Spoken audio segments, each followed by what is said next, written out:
It's the War Report coming live every Tuesday at 7 with Steve, Cat, Ryan, Amanda, and Eric. And the voice of NEW, Vince Berry.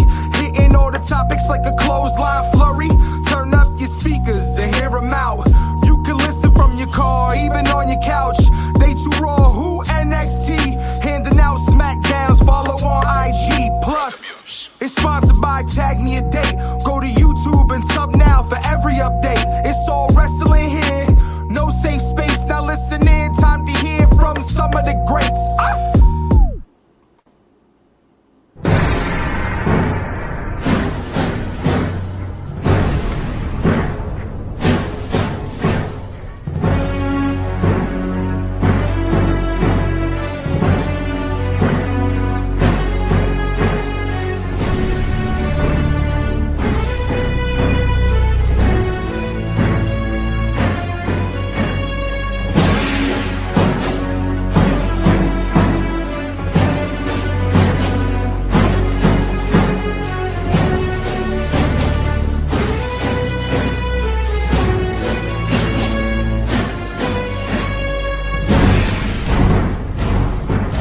Welcome everybody to another edition of the War Report After Dark. Goldberg returns to challenge Gunther. So we're going to break that down along with Liv Morgan, SmackDown, Night of Champions, SummerSlam. So much to cover as always. Welcome everybody to another show. Al, what's going on with you, brother? What's going on, my brother? I'm doing all right, hanging in here. So, can I put something on the record? Yeah. I fucking hate Goldberg. Yeah, I knew that was coming. Yeah, he retired my favorite wrestler early of all time. So, Mr. Goldberg, from one fan to you not giving a fuck, I could care less you being taking somebody else's time that they could be put in instead of your little squash match that's about to happen. So, on one hand, I get it. They're tying in the little thing last time they were in Atlanta where Gunther talked about his kid and his wife and all that, and now they're back in Atlanta. This is probably Goldberg's retirement match. I get all that. But if he's had 5 matches in the last 5 years, he's lost 4 out of the 5, and he just comes in and just demands, or not even demands, just says, you're next and I'm getting a title shot. So, you know, it's like, but it is Goldberg. And I will say this. There's a lot of people that hate on Goldberg, a lot of people that like Goldberg. He was very over with that crowd last night. The crowd went apeshit for him. So, he's still a draw. I mean, and that's what it's all about, right? It's no longer about wrestling and putting in the time. Is, hey, as long as I get more cheers than you, I'm most likely going to be in a show and you're not. That's the way I look at it. How you doing, Tara? Yeah, Tara, welcome. So, yeah, I mean, it's you know, the rumors have been going around for a while, so this wasn't a surprise. And it seemed like the crowd pretty much knew because they were chanting Goldberg, you know, before he came out. So it wasn't, you know, the biggest secret in the world. But now there's also a report, and I will say this, I noticed, and I've been seeing this a lot on social media, it almost looked like he was limping down to the ring. So now things are questionable. I don't know how true it is, but he did look like he was limping a little bit down to the ring. So I don't know if there's any truth to it, if he's got something going on. I mean, I think it could be just old age. I don't think with all the amount of surgeries and hits he's gotten, he's ever going to walk normal again. Oh, that's true too.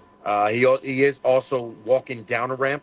Knees might not be as healthy as they used to be. So he's maybe hopping a little bit. I don't know. It could be a lot of things. That's fair. But fuck Goldberg. So, you would agree, like, there's no chance he goes over, right? I don't think it makes sense from any angle due to the fact you just had Gunther beat arguably one of the hottest and most hottest merch selling superstar.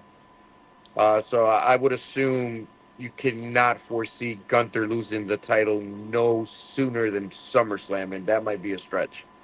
What if Goldberg wins, but Rollins cashes in immediately? That would be amazing, which would make sense why they would take the belt off Jimmy, because they would want to showcase um, Gunther. I mean, they would want to showcase Goldberg, which could make sense of him taking the belt off of him since he's a heel. Right. But I mean, I wouldn't put it past it whoever wins for him to do that if we get a dog fight out of it, because you've seen him and Gunther have been going at it lately.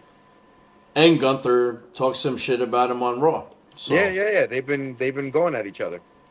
Even before he won the belt, they had that little, thing in the back that he says, "Oh well, if you win, I'll be coming after you," or something like that.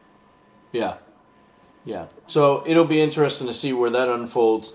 I'm sure we're going to circle back to some of these topics when Vince joins. He's setting up some new equipment, but the biggest news of yesterday, unfortunate news, although may not be a bad thing, and I'll explain because that sounds horrible, but Liv Morgan, about 15 seconds into her match with Kairi Sane, dislocates her shoulder. And that's the type of injury that can keep you out anywhere from like 3 months to like 8 months, depending on how severe and how rehab goes and all that kind of stuff.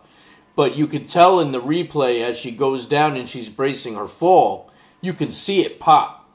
And she rolls right out of the ring, and of course the days of fighting through are over. Not that they should have to, right? Because you don't want to take a chance of making it worse. So on one hand, the reason why I say this could be a good thing, it's never a good thing, to be clear, when somebody gets injured. So don't take this the wrong way. What I mean by that is this heel run of Liv Morgan, which has been great, by the way, might be over. Because in Liv's absence, I can only imagine this is going to be the rise of Roxanne. Roxanne is now going to be Liv Morgan. She's going to take everything from Liv, just like Liv took from Rhea. Maybe even Dom as well. And Liv comes back as a super babyface off injury and starts a whole nother run now as a top face, which they could pull off. I just want to see what your thoughts are on that one. I mean, I'm just upset you beat me to the punch, because that's exactly what I think is going to happen. I mean, I heard rumors already that they're taking the belts off of them, but I actually wouldn't want that. Well, they kind of have to, right? Right, absolutely. But I would want or, not to. And this or, wait, no, you had your chance. All right, I'm sorry. Go ahead. You stole it from me. I'm sure it's the same thing. It probably is. What I had to add to it is that what you do is do what we saw not too long ago, that you gift Roxanne Perez the other belt, and they go on a run. And when Liv comes back, now you have an issue of jealousy. And that sets up your match at WrestleMania, but you're not going to have a 2-on-2 match. You're going to have a 1-on-1 match for one half of the WWE Women's Championship. And now the biggest caveat is the other tag team champion. Who is she going to betray to go over? And that's when she'll betray Liv, and Liv, they just put a rocket up Liv's ass, and like she'll, be doing what she does best. And that's the way I would love to see the thing evolve. Gifting her the title, she slowly and shortly does what you said, takes over the Judgment Day and makes it hers per se. By that also takes her title, her team, and her man, and at the worst case takes her sidekick at WrestleMania. Just like she did to Rhea. What up, Vince? Not much, guys. How's it going? It's going well, man. So we were talking about the unfortunate Liv injury. Terrible. And how we think the story is going to go. And we're in agreement that this is going to be Roxanne's boost. Kind of be... Oh, yeah. Do exactly to Liv what Liv did to Rhea, take everything that Liv has, and Liv comes back as a super babyface off injury, which can be for quite an extended period of time. Oh, yeah, and I think one way or another they were giving a push to her, but that now they have to kind of do, they're forced to do it now and it only makes sense to do, like you were saying, you took everything, you took everything from one person, so I'm going to take it from you. Yeah, it all makes perfect sense, and it's just unfortunate because, God, Liv, of all the people, not that you want anybody to get injured, but of all the people to get injured at this, like, a critical time for her, really bad timing. When she's so hot. I'm gonna tell you what though, I see a lot of deja vu when it comes to her injury, and the way we're thinking her return would be when Triple H tore his pec, and he's got one of the loudest pop when he came back with the jean jacket on Raw or SmackDown, I think it was. Right. And he had that crazy stupid pop. I could see something like that happening to Liv for sure. So that was the quad tear. Yeah. And that return actually happened at the Hartford Civic Center, and I was there for that. Oh, that damn. that was awesome. Yeah. Was it at SummerSlam or was no? It was a up? Raw. It was on Raw. It was a regular. And I can tell you that people said they could hear the chants for Triple H outside the Hartford Civic Center. And that's a big old stone. For those of you that don't know, big old stone building. Oh yeah. Yeah. Yeah, man. Yeah, it's one of those that we're gonna now we get to really appreciate what she is, because she's really a horsewoman. This past year has been unbelievable, and the growth that we've seen in Liv is just unbelievable. I mean, if you think back to the Riot Squad, she's the only one that survived. And if you would have asked me when they first debuted, she wouldn't have been my overall pick to be the one that outlasts everyone else. No. You know what I mean? And she has, and she's done a great job. And the icing on the cake has been her and Dom together. It's just fantastic. And credit to Dom, because he made it work with 2 and now maybe 3, depending on how this Roxanne thing goes. 2 different, heel baby, it was mostly heel, but it was kind of baby face because it was like he was romancing somebody. But then he turned with Liv, and then he was a heel, but then he was a babyface again by WrestleMania. Everybody cheered him. So it's like they're in this weird spot where they're over, but the booking says they're heels. The crowd says they're baby faces. Right. And it's kind of so like when she comes back, you're right. I think this will be the big baby face pop, Triple H in the jean jacket kind of return. Oh yeah. People are going to lose their mind over it. So shifting back, Vince, we opened up with a little Goldberg action because that was obviously the big return on Raw that everyone saw coming. I'm curious to your thoughts, and then I'm going to get to the latest comment. But Al absolutely hates Bill Goldberg. Goldberg.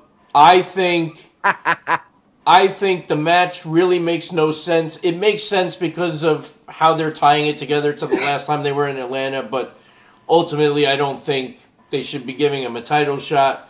Obviously, it's probably his last match, but I will say, and I said this before, he was very much over last night. The crowd popped hard for him, so he's still a draw. And not that it matters in 2025, but for those of you who weren't there, WCW, despite losing the Monday Night War, was so hot, 83 weeks, as they say, on top. Because of Goldberg. Goldberg was one of the big reasons for that. His streak was a big reason. Then as soon as they blew that streak, the whole thing went, kaputs. But the NWO was a big part of it. Right, the NWO was a big part too, but then they kind of did that. They did the finger poke the night after breaking the streak. It was a whole thing. Yeah. But what I'm saying is Goldberg was the guy when you were talking at lunch with your friends, as they do for wrestling, it was who would win, Goldberg or Steve Austin, because they were both bald, they wore black trunks, black boots, all that, shaved head, goatee, the whole deal. They were not very similar because Goldberg didn't really talk. Well, and Goldberg's much bigger than Austin. Right. Yeah, but that was the thing. You saw these two guys that kind of looked alike, and that was the fight everybody put in their heads. It was like who would win. He was supremely over, is what I'm saying, and it doesn't surprise me that he got such a good reaction. But then my one issue with it, because he got a big pop, the crowd was into it. In order to have Goldberg challenge, all he needs to say is "You're next," and that's the way it's been for 20 years. He could just say "You're next," and he's right in there. So that's great, but he got to the ring, looked around, took this big breath, and then leaned on the turnbuckle to cut his promo. And I'm like, oh no, you're 60. You got winded walking to the ring. How are you going to wrestle a full-fledged match if you can't walk to the ring? I think he'll be all right. It's not going to be a very long match. No. And there's going to be some rest holds. But what I was saying was I would love to see Goldberg beat Gunther. And then Seth Rollins cash in immediately. And that's how Seth Rollins gets the title. Now, I don't hate that, but let me just throw you something a little different that doesn't involve a 60-year-old man winning the world championship. Gunther and Goldberg have their match. Gunther wins. He gets on the microphone again to gloat. Oh, Goldberg, you're not. I don't know why he's Russian now, but you know what I mean. He's gonna be like, "Oh, Goldberg, you're so big, you're so bad. I took you out in 3 minutes, world champion." He's gonna be bragging. He's gonna turn his back to Goldberg to cut the promo to the crowd. Turn around, eat a spear from Goldberg. Boom. The whatever we call them, the Seth line. I don't know what we're calling these guys. The new Nexus 2.0. Whatever they are, they run to the ring after Goldberg spears Gunther. And then he cashes in. So Goldberg doesn't have to win, but Goldberg is still factoring in to the finish. I mean, I wouldn't hate that either. All right, I got to get to some of Jasim's comments here because he's blowing us up. So Jasim over at YouTube. I have no idea why WWE cut Jey Uso's title reign and then put him in the championship picture as a qualifier just so WWE can make another short reign for Jey Uso. I'm going to read them all and then I don't know why they cut Jay's title reign short and then put him back in the title picture. It's kind of the same thing. And then I still feel like Jay should still have the title. It's like when you have the Intercontinental Championship, they cut his title in short, and they did the same thing for the World Championship. All right, so I don't necessarily disagree with Jasim. I did feel that it was way too short of a run, especially with how hot that he is. But Gunther is the more believable champion. I mean... And you can't really have Gunther lose twice to Jay back-to-back anyway. That's a bad look. So I'm not surprised. And then, of course, you have to put him back in the championship picture. You don't want to right away drop him back to mid-card. Yeah. So let him go through King of the Ring. Let him win King of the Ring. It doesn't mean that he's going to win the championship, and then who knows? Maybe they'll put him and Jimmy back together, and Yeah, I mean, 100% of me believes Goldberg coming back to have his retirement match, because whatever the last contract he signed with them, which was a couple years ago, he put it in there that he was getting one more world title match to retire. He made them put that on paper, so they're honoring it now. They were in a tough spot. Jey Uso versus Goldberg would be dog shit, and we all know it. It would be the worst match ever. Not ever, but you know what I mean? It just wouldn't. Those two guys would not gel into a good match, I think. Gunther and Goldberg, or Brock and Goldberg, Big E Langston and Goldberg, guys of that size that can just run at each other like trucks. That's more the match you want. So they had to put the title on Gunther if that's how they were going to work Goldberg into the title picture. And I think this is a way to get Jey. Listen, I think Jey Uso might walk out of this two-time champ. Who knows? Because he's got I almost feel like he has to beat Cody. I feel like Cody has spent the last 3 years winning so much, and then he finally lost the big one at WrestleMania. He can't just come back and start a winning streak again. He's got to come back down to earth a little bit, I think. So I feel like Jey might win King of the Ring, and he might win He might win King of the Ring, win the title from Gunther, and then get cashed in on. So Jasim also says that even Rikishi was concerned about Jey and his cuddle brain. I don't know what cuddle brain means, but I will tell you what he's referring to. So Rikishi does have a podcast, I did see clips of it actually. It went up on my feed, and he is pissed. Saying 100%. the Samoans, have given you their lives for, generations, and Jay's been working his ass off, and you give him less than a 90-day title run, and he, I get what he's saying. Yes. He's like, look what the tribal chief has done for the business. Look what The Rock has done for the business. Look what Maivia did for the, and he goes through the whole lineage. He's not wrong. He's not wrong. And that's why I said I thought, especially because he's so over. But he's going to be that over with or without the title. So you have to look at it both ways. My issue is why rush it? Because now the title reign seems rushed, right? We felt good. We felt it was time.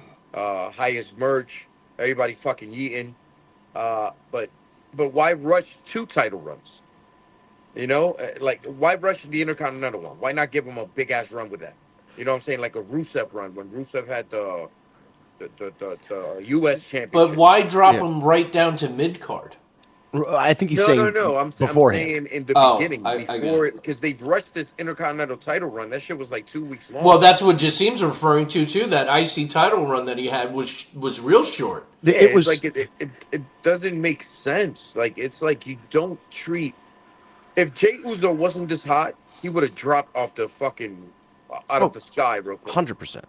Like, he's only this relevant because of the fans, not the writing they're doing for him. No, the writing didn't do him any favors. No favors. No. But I will tell you that match with Gunther was fantastic. That was probably one of Jay's best matches as champion. Yeah. And I love the finish with the reversal after reversal of the sleeper. It was just like very old school feel, which I like. So, but it made sense. It sucks. And I say that, but I also like Gunther as champion. And you know what I mean? So we had talked about this. We had talked about this while Jay was champion. He could be doing this, like the title run. We talked about like when it would end, and we're all thinking SummerSlam. Well, it happened a little earlier, but I mean, was an extra month of Jey Uso as a world champion really going to satisfy people like big fans like Jassim? It wouldn't. If he lost at SummerSlam, people would still say, "Wow, he didn't keep that title very long." Right. So I mean, that's just it's the position we're in. It's based on the Goldberg thing. I think if the intent is that Jay was supposed to carry the title up to a certain point in the year, whether it's SummerSlam, Survivor Series, etc., he's going to get it back and then lose it. Maybe, but at this point, I feel like they should rug pull it from him. They should make you feel like he's going to win it, or he wins it and then gets cashed in on, because then I think that second chase is going to be it. Yeah, well, just seems hearing rumors that WWE's looking to get the Usos back together to battle the New Day for the tag titles. I mean, I am not against them putting them back together. I love them together, but yeah, Jay has really shown that he can be a main event like solo act. The problem is Jimmy's getting lost in the sauce. Stop. Oh, yeah, he's not really. What is he doing now? This is a legitimate question, and I know he's yeeting. Jimmy. Yeah, he's yeeting for his brother. That's all he could do. No, I know, but he's getting very little TV time, and if he's getting TV time, it's quick little segments in the back. He's having a match here or there. He did get a win last week, which was good. But compared to Jay, he's getting a little lost. So you put them back together, they're both going to shine. Let's put it this way, right? Jimmy is Jay without a gimmick. That's all it is. They're both the same wrestler. It's just he got the yeet over.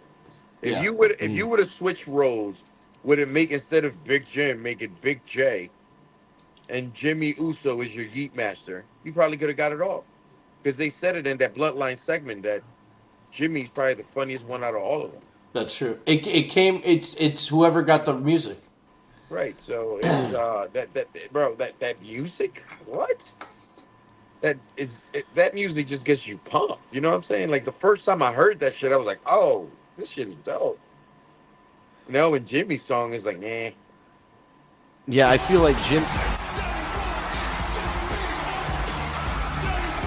It does make you want to yeet, doesn't it? Oh my god, I can't wait to eat at fucking SummerSlam. I just feel like when people say yeet, rub it in, asshole. Yeet feels like it should be for something else. Yeah, I did. Yeah, you did. I'm sorry, Vince. What'd you say? I said yeet is a little too close to a word that Lil Jon used to say. So every time I hear the word yeet, I think of that word. Yeah. What? Okay. Yeah. David Roscoe over at YouTube. Jey Uso will win again the World Heavyweight Championship. I don't think he's going to. Not anytime soon. I feel like he might be Gunther and get cashed in on because Seth doesn't want to cash in on Gunther. No matter he's got two big dudes with him, you still don't want to fuck with Gunther. Yeah. I'll stay away from that. Seth. You know, that's the thing. They play up how Seth is the architect and he's a smart guy and this thing and that. So if that's the case, then maybe he's smart enough to know not to cash in on Gunther and wait until either Gunther's knocked out and like put through a table or whatever. Because that's the other thing is Jay and Gunther. It's the King of the Ring thing where the King of the Ring challenges, but it doesn't have to be a one-on-one straight up match. It could be falls count anywhere, last man standing, whatever, and they could find a way, ambulance match. They can find a way for Jay to win that doesn't involve Gunther taking a pinfall, or they can find a way for those guys do like a big stunt and get knocked out, and then Seth cashes in because they just took a big bump. Right. Jasim, how do you feel about Goldberg Gunther? I want to see where the storyline goes. Well, we kind of covered it at the open of the show. I don't think anyone's necessarily thrilled about it. There's not going to be much of a storyline with it.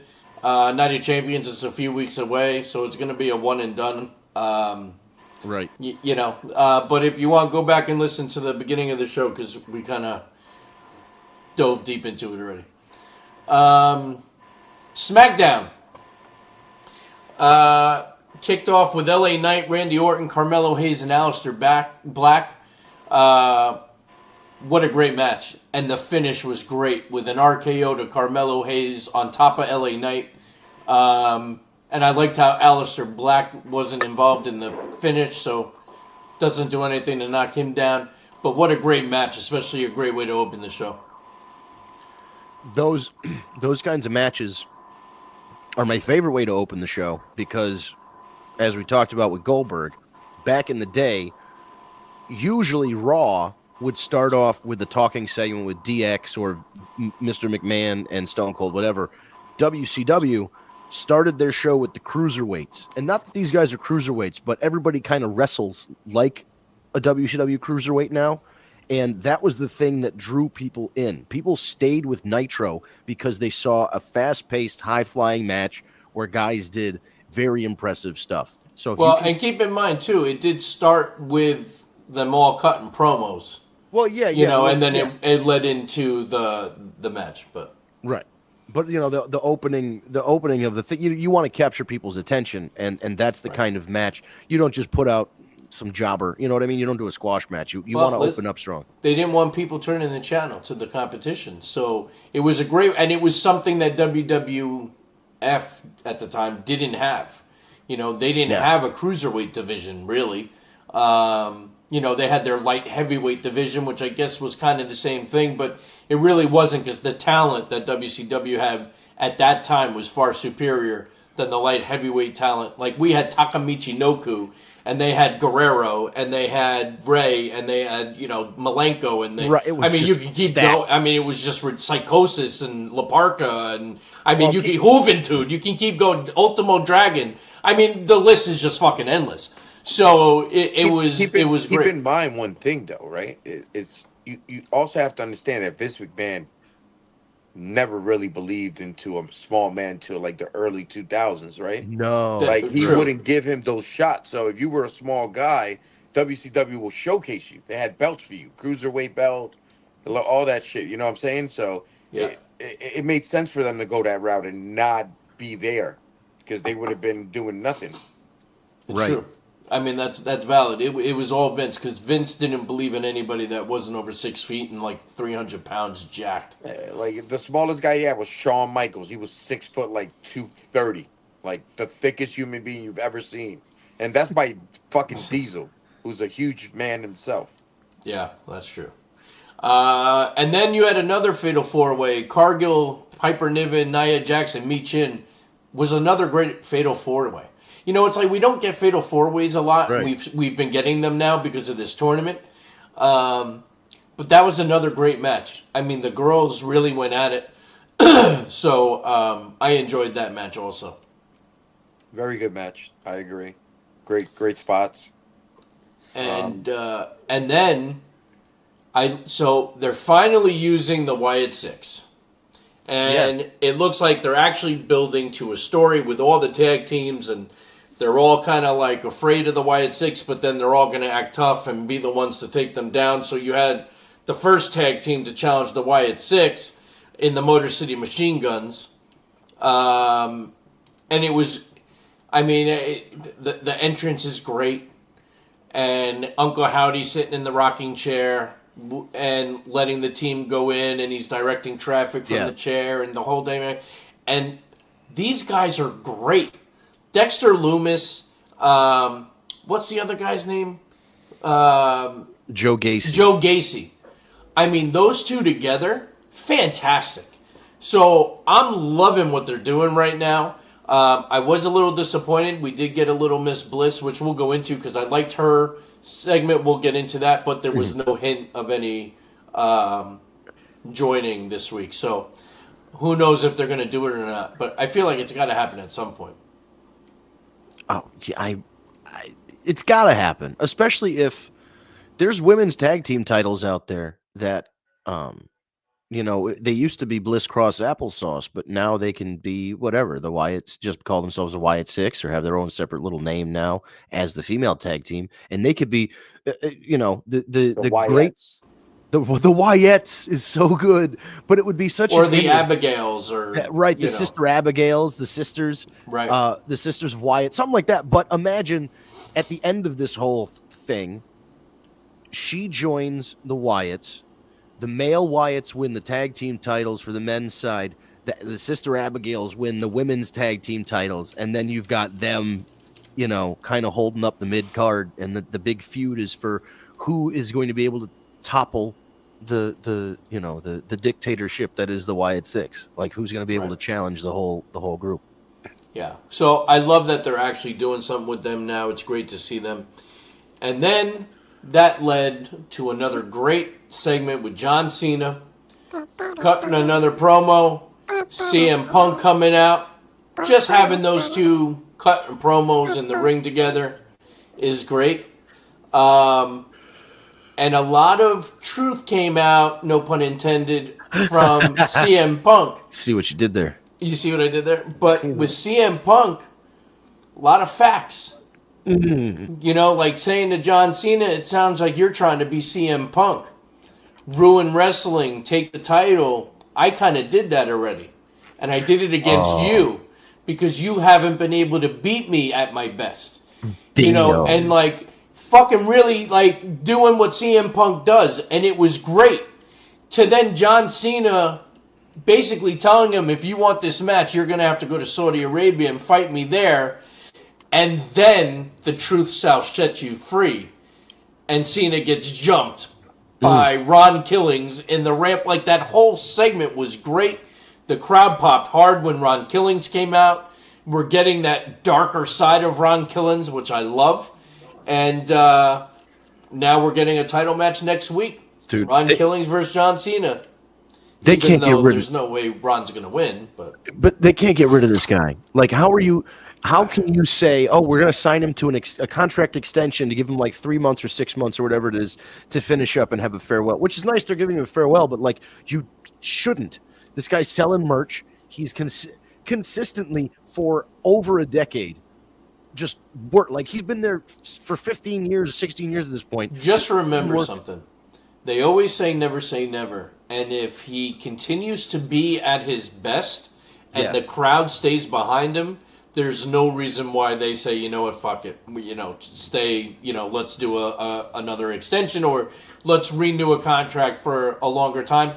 And that's if he wants it. I mean, maybe he wants to, wind it down or slow down. I mean, listen, the WWE schedule is more intense than, let's say, AEW or right. The Indies, because then you kind of book your however much you want to work, and he'll be a top draw at indie shows. He'll make a shit ton of money. Oh, for so sure. We'll have to see. Just see him over at YouTube. I feel like John Cena's going to lose the championship. We see them get easily defeated by the surprise attack RKO and submitted by Ron Killings.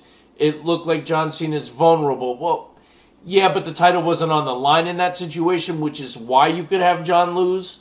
But I don't see John losing until the end of this final run. Right. Personally. What is it? A Saturday night's main event in December is his last one?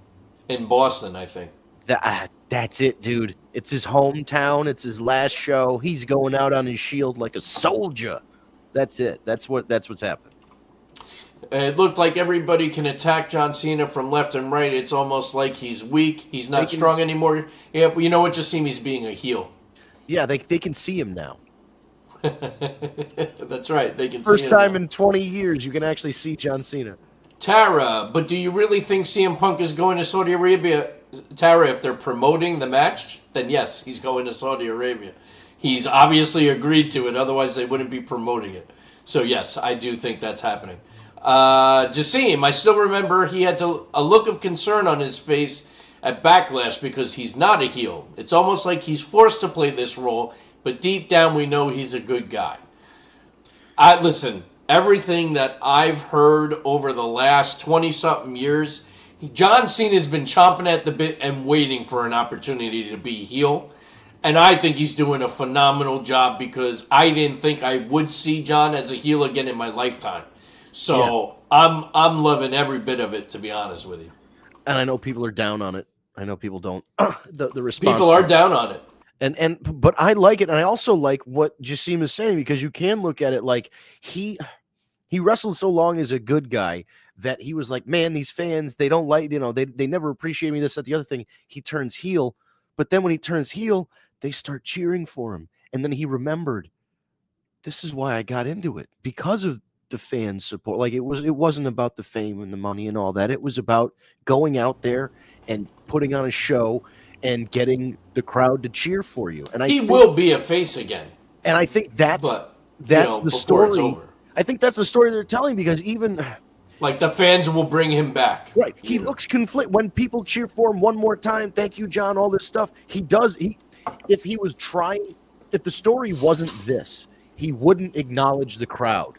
He's acknowledging them, which means that that's the story that they want to tell. Because the crowd can chant whatever they want, and if he doesn't react to it, it's not part of it.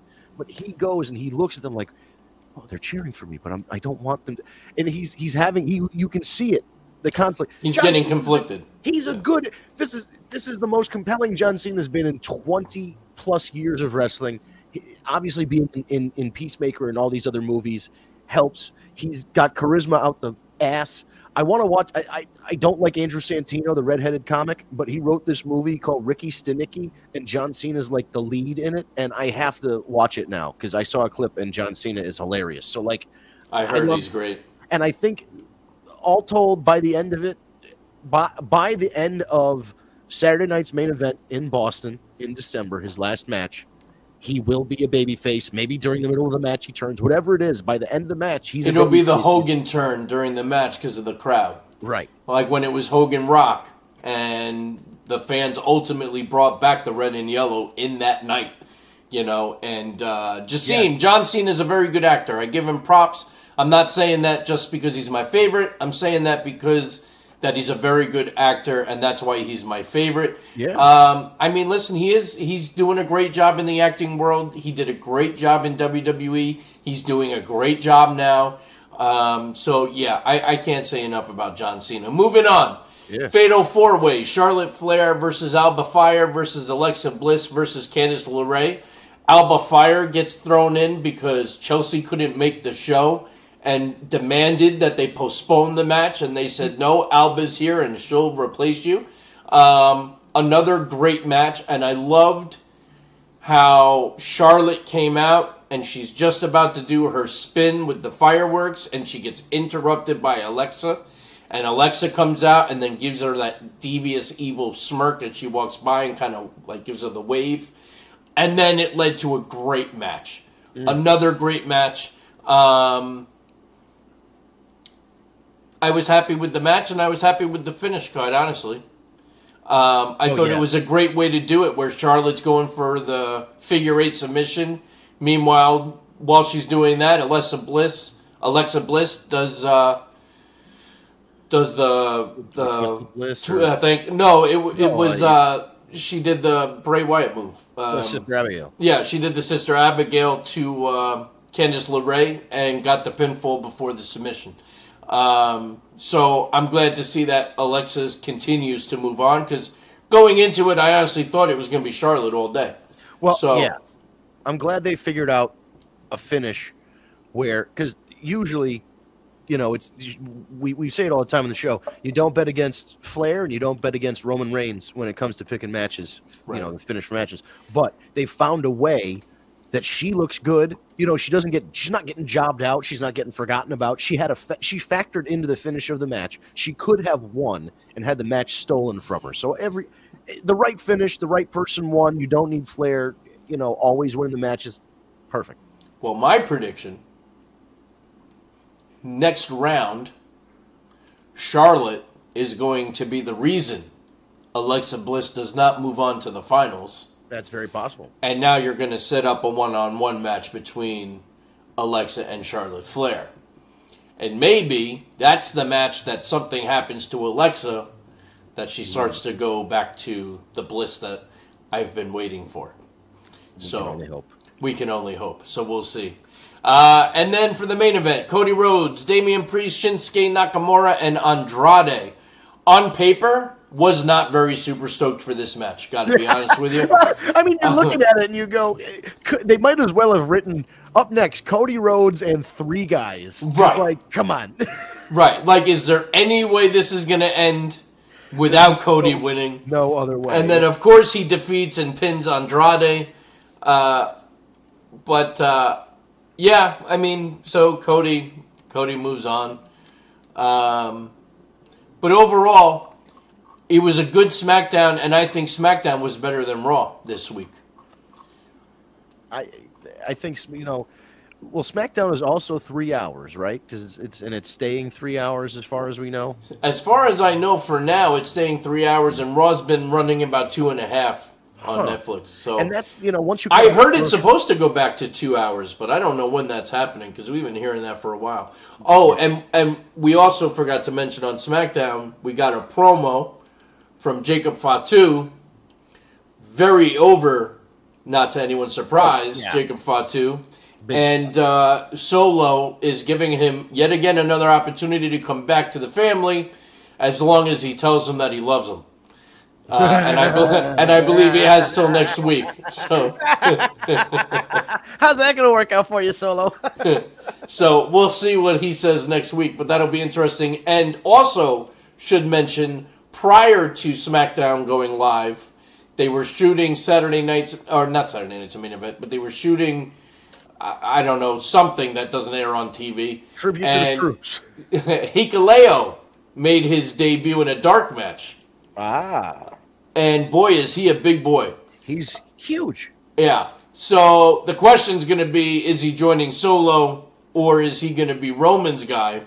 I'm starting to hear that he's going to join Solo. I think it's got to be Solo. Yeah, bring him in, big guy as a heel first, and then have him eventually become a babyface. Yeah, dude. But he wrestled against one of the Pretty Deadly. Not the blonde, the other one. And, well, it was pretty quick. Was it Siegfried or Roy? Yeah. So then Raw, the highlight of Raw for me was the return of Asuka. And that fatal four-way with Stephanie Vaquer, Raquel Rodriguez, and Ivy Nile was fantastic. Obviously, Asuka was going to go over, but there was a moment that got me very excited because it is just a matter of time before we're going to get the dream match of Asuka versus Stephanie Vaquer. Mm-hmm. And that match is going to be a not-to-miss match for sure. So I'm excited to see that because we got a little taste in that match, and that's going to be fantastic. Yeah, it's just you can also, this is another one where the finish, you didn't know maybe how it was going to happen, but you had a good feeling that Asuka was going to take the win on this one. The only unfortunate thing about that is you've got, this isn't like the Cody Rhodes match where maybe Damian Priest had a shot and the other two guys had no shot. Like, this was a legit match with some name talent for the women's side on it. I don't want to say anybody could have won, but like Stephanie was definitely up there in the conversation. Raquel, you can never counter out. Ivy Niles, knew her, but she could sneak one depending on the story they're telling. But Asuka was, making her return re-debut. She's gonna win, right? And she got a great response from the crowd. Oh, which yeah, was great to see. She's literally of the history of women's wrestling, not just Japanese women's wrestling, of every women's wrestling. She's one of the best of all time. 100%. Yeah, she's fantastic. And then that led us to Jey Uso versus Rusev, Sheamus, Bronson Reed. I mean, listen, on paper, that's a hell of a fucking match. And they did a great job. I thought that was another great match. But again, that was going to ultimately end the way it did. Yeah. Oh, 100%. Those were like the major highlights of Monday Night Raw for me. I'm Raw going through. Overall was a little weak. What about Becky Steve. and Bayley? Yeah. Steve, you hear me? I can hear you. My bad. I've been yelling at you for the last fucking 2 minutes and my microphone was off. I apologize. Oh, that's so funny. I'm like, Steve, I want to talk. All right, go ahead. So floor is yours. Two things on Asuka and Vaquer. One, they're questions really. Have they ever wrestled before in like New Japan? I don't believe so. Okay. I'm not sure. No, but I do know that Stephanie Vaquer has a cat or a dog, one or the other, named Asuka. I found that out today. Fantastic. That's pretty cool. And the second one is I hear rumors that Dr. Britt Baker might be making her way to WWE. I saw that. Anybody heard anything about that? That rumor's been flying around lately, yes. I'm going to tell you what, man. You said it before that there's a lot of good wrestlers as far as the women division is. The women division arguably is as deep as it's ever been. Yeah, Dr. Britt Baker is going to have some great matches in WWE if it does happen. I'm excited to see where that's going to go. They got to do something big for her debut, though. It's got to be a massive surprise, and it can't be NXT. You got to bring her right up to the main roster for sure. Yeah. But we'll see, because you never know with the regime and what they're going to do. Jasim, I wonder when Nikki Bella take Liv Morgan Evolution, if Bella's going to return. I didn't really understand that, but what I will say, it is a great question as to what you're going to do with Nikki Bella, because they kind of teased that they were going to do a thing with Liv Morgan, and now you're not going to be able to do that. So who's Nikki gonna face now? Right, that's kind of, I think, I was trying to put that together in my head, and I think that was what he was saying, is that I think the idea was that Nikki and Brie were going to come back as a tag team, and then Liv was going to do, she would have a tag team partner. But now, obviously, that throws it all into question. I mean, I feel like at this point, I don't even, if you put a gun to my head right now, I couldn't tell you who the women's tag team champions are in WWE. But it's Raquel and Liv Morgan. Okay, thank you. I just don't. Which they're going to get stripped unless they let Roxanne just take over the title. Which they might only. And then it just leads to the whole, I'm taking everything that Liv had, similar to what Liv did to Rhea, and it. Right, she could step in, or she could step in because they've never tagged before. There's miscommunication. Right. And the Bellas win, because I think, if you're going to bring them back. You think it's just a matter of time before Brie returns, huh?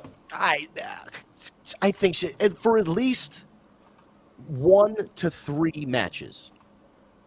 That would be my prediction. I don't think she's back full time, but I think she will work between 1 to 3 matches between SummerSlam and Survivor Series. Just, it doesn't have to be those exact dates, but somewhere in that range. I think she's going to come back. Because if Nikki's back full time, people are going to be asking longer and longer, where's Brie? If they bring her back out now, have her do her thing, and then leave, and Nikki intends to stay for 2 or 3 years, however long the contract is, then you get the Bella twins' want and need from the crowd out of the way, and you can focus on Nikki being a singles wrestler after you kind of get the we want Bella's stuff out of the way. Right.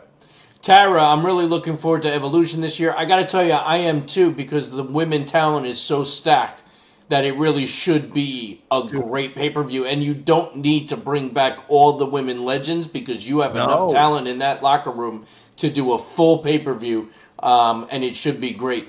Jasim over at YouTube, they should bring back Twin Magic to trick their opponent with Brie Bella hopping in the ring, distracting the ref, and Nikki picks up the win. I'm fine with that scenario. The question is, who is Nikki going to fight now that Liv is on the show? That's what they got to figure out. I think you nailed it, though. I think the other girl's going to sneak in and be the tag team partner. So there we go. I mean, it does make the most sense for it makes a ton of sense. Nikki and Brie to get back together and go after the women's tag titles. I mean, those are titles that they always wanted to have, right? Yeah, so, I think did they win them at WrestleMania I think they did win them once. They had to have, right? I don't remember. It's so long ago. The Bellas? Yeah. Yeah. They never won a tag team championship. It wasn't around in their time. I was gonna say I don't know if the tag titles because wasn't the first they won them at WrestleMania where Becky and Ronda and Charlotte main evented. They didn't beat Bayley and Sasha for the tag titles at that. I can't remember. Did the Bella Twins ever win the women's tag team championships? Let's see what. Are you asking Siri? Yeah, he is. No, you're right, dude. I think Al's right. I'm silly. I'm.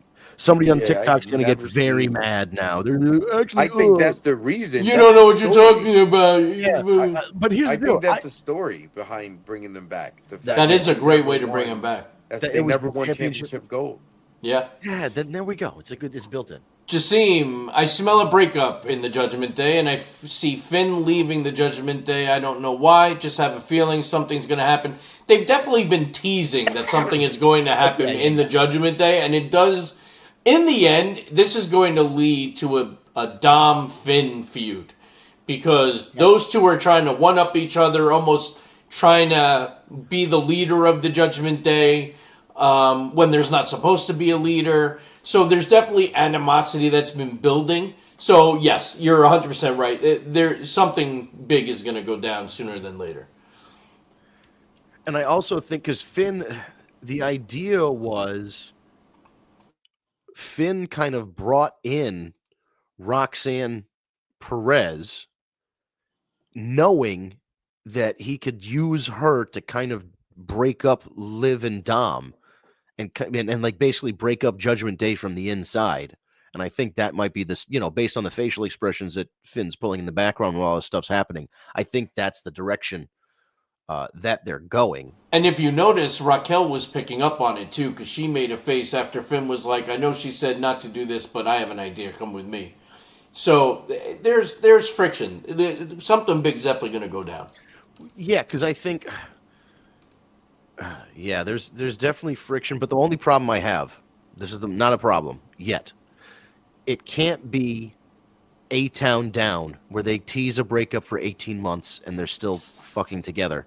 Yeah, but they're arguing every week backstage. So right. So finally, maybe that's coming too. But what I'm saying is that I don't want to be sitting here next June 17th or whatever date the Tuesday night is, saying, "Oh, there's more tension in the Judgment Day. Any week now they're going to break up." I don't want it to take that long. I get it. I don't think it makes it past this WrestleMania. No, I mean, it might start at Survivor Series because I don't think it'll be SummerSlam. I feel like they'll tease it at SummerSlam a little bit and then maybe more of a full breakup.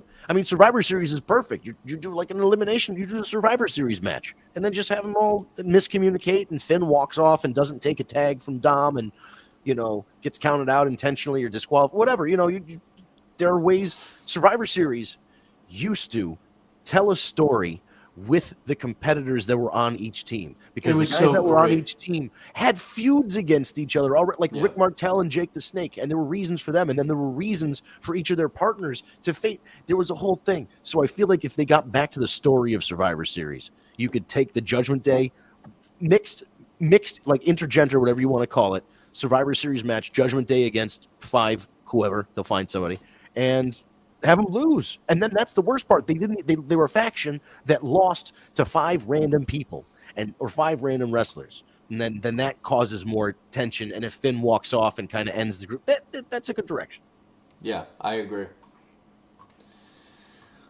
Well, ladies and gentlemen, holy Moses, we are already pretty much at the top of the hour. Anything else anyone wanted to mention, or should we take it home? Yes, I got one more thing. Go for it. Fuck Ober. Oh, you got to stop. I mean, I was trying to take a sip in between. Oh my God, he's very bitter with this Goldberg situation. That almost went out my nose, brother. Oh my God. Well, on that note, grinds my gear. No. Fucking Goldberg. Fuck Bill Goldberg. Oh my God. Yeah, man. We'll see. We'll see what happens. I feel like this is going to be. It might not be the world's best match. I think something good's going to come out of it. I do. You know what, guys? In honor of one of my favorite wrestler of all time, Bret Hart, I will from now on call Bill Goldberg Bill Goldberg. Bill Goldberg? I would not call him by his last name. Wow. His name is Bill Goldberg. That's pretty strong. There's the compilation. I think it's from OSW Review when they were reviewing one of the old school WWF podcast or pay-per-views on their podcast, and they did a super cut of all the times Bret Hart called Bill Goldberg. And it's just like right now, Bill Goldberg, Bill Goldberg, Bill Goldberg, Bill Goldberg. And it was just like a fucking minute long. And that's like he always called Owen, my brother Owen. There are certain guys he had a phrase that he always called them, my brother Owen, or whatever. Yeah, it's fucking great. Bret Hart was the best. He's not dead. He's just retired, but you know what I mean. He was fucking awesome before that kick. Dude, after the kick, I only met Bret after the kick, obviously, like a decade after, I mean, not a decade, but you know what I mean, like 7 years after. The dude he's got such a dry, I think it's a Canadian thing, because Canadians and like British people are so kind of tied in. He's got this dry humor that you won't catch. If you're not listening, you'll just go, oh, yeah, whatever. But he'll say something kind of on the sly or under his breath or just like so deadpan, like he says something so deadpan serious, but it's not intended to be serious. And somebody will just be like, oh, okay, that makes sense. But if you're listening, you're like, oh, Bill. I mean, not Bill Goldberg. Bret Hart just got him. He just zinged him. And, like, he's so quick. He's even after a stroke, the guy's fucking quick. Bret Hart's a genius. Yep, it's true. Yeah, the guy he was awesome. Nobody took a better turnbuckle to the chest than Bret Hart. True. And then he did. I always like, because he took it and, like, the way he hit with he'd almost, like, wrap his arms up underneath it and get, like, a good bump out of it. Oh, I might go back. The WWE Vault and the WCW YouTube channel. You know what? It was great. I'm also, gonna go find Bret Hart matches. I could definitely see why he was called the excellent of execution looking back at it. Because something like a simple elbow off the second rope looked so good. Looked so good when he did it. Yeah, that so drop crisp toe, that drop toe shit that he used to do, like the atomic drop was perfect. Oh, perfect. Even his punches were just solid. Like everything. I mean, he really back in his day was amazing. He really was. It's a shame that everything went down the way it did, but we still talk about it to this day. So take that for what it is. But on that note, ladies and gentlemen, we are at the top of the hour. All right, we'll take it home, guys. This is unbelievable. There's always so much going on that we feel like there's, you need more time. But we're only going to do an hour. It is after dark. We want to enjoy the rest of our evenings here. Walmart closes at 11, so no, I'm kidding. I'm not going to Walmart tonight. But thank you guys for tuning in. We are here every Tuesday night, 9 p.m. Eastern Time. We're live on Facebook and YouTube. Live streaming. The best way to do that, if you're not friends with Steve, which is one of our sources for the stream, we have the Tag Me a Date Facebook page. You put in Tag Me a Date in the search bar. Our page will come up. There's like a little locker room in the icon. Hit the like button. You'll like the page with your Facebook account, and the stream will appear in your feed. If you go to YouTube, it's the same thing. Type in Tag Me a Date. You'll see the same locker icon for our profile picture, and then you just hit the subscribe button and the bell, and you'll get notified with a push notification when we go live or upload a video. And again, that's Tuesday nights, 9 p.m. If you prefer, you can also go back on the archive. You can scroll up, find our older videos. If you want to listen to something we talked about around a WrestleMania or another pay-per-view, go for it. You can also get the audio version of the podcast on your favorite podcast apps, Stitcher, SoundCloud, Spotify, Google Podcasts, Apple Podcasts. Just type in Tag Me a Date, type in War Report.